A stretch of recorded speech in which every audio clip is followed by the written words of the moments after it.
And wrapping up our news this Tuesday, as Montanans spend the next few weeks following the stay-at-home order, healthcare providers say it will be particularly important to take care of mental health. MTN's Jonathan Ambarian talked to two Montana organizations about their advice.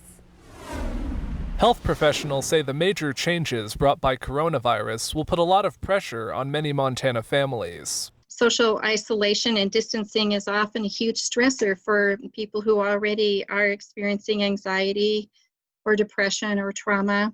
The effect may be particularly strong for children and teens. I think for young children, probably the biggest stress is the disruption in routine. For adolescents, being isolated from their social group is incredibly stressful. I think as adults, we need to not minimize that.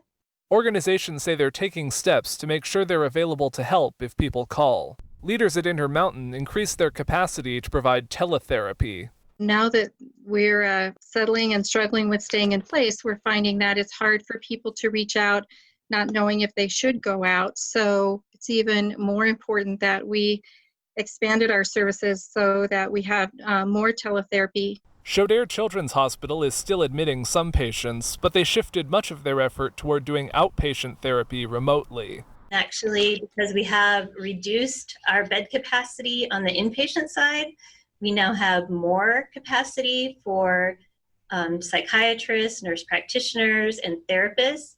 Leaders say things like keeping a consistent routine can help, especially if children are struggling. But one of the most important things is simply to ask for support if you need it. Don't try to tough it out, call for help.